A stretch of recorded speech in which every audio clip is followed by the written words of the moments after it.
devinrent moins nombreux et l'humidité froide de la forêt moins oppressante. Il émergea alors à proximité d'un petit potager. Le soleil le réchauffa aussitôt. La masure de Nancy se situait en plein milieu de nulle part, entre les champs et la forêt. Elle n'était pas totalement en lisière de celle-ci, ce qui avait permis la création d'un vaste jardin peuplé de toutes sortes de plantes. Ses yeux se reportèrent vers l'habitation et son toit de chaume. Une jeune femme se tenait à l'entrée, en fine chemise, avec un châle en laine blanche sur les épaules. Ses longs cheveux blonds étaient défaits et une expression songeuse marquait son visage. À chaque expiration, de la vapeur s'échappait de sa bouche et se perdait dans l'air glacé. Tristan sentit les battements de son cœur s'accélérer. Il déglutit et se laissa porter. Cyrielle posa alors son regard sur lui.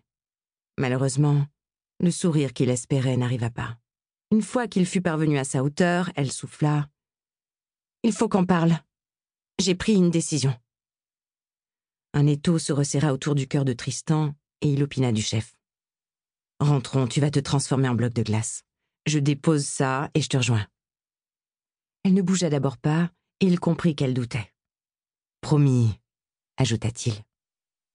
Cette fois, Cyrielle regagna l'intérieur tandis qu'il rangeait le bois sous l'abri de fortune construit à même la maison.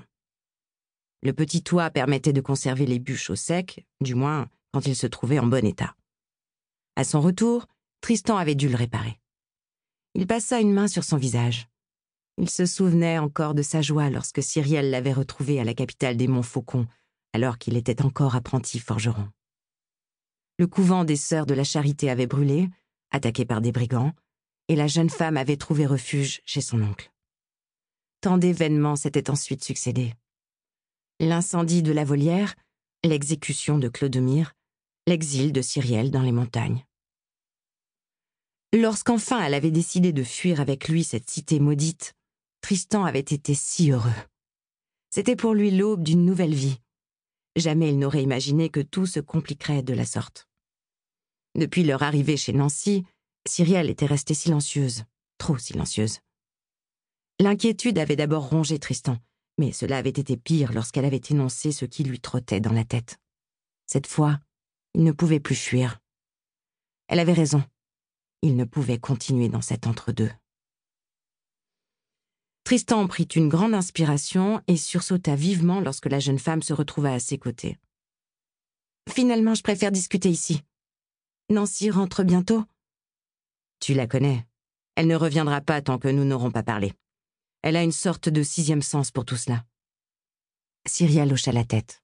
« Tu vas tomber malade, retourne au chaud, s'il te plaît. » La jeune femme se recula, tandis que Tristan se rapprochait. Une pointe d'amertume se faufila dans son cœur et il marmonna « Je t'écoute. » Cyrielle leva alors ses grands yeux bleus vers lui. « Je t'aime, Tristan. » « Mais, » continua-t-il en croisant les bras. Cette déclaration le rendait heureux, mais constituait sans doute la seule partie agréable de leur conversation. Cyrielle poursuivit en serrant sa robe de ses doigts.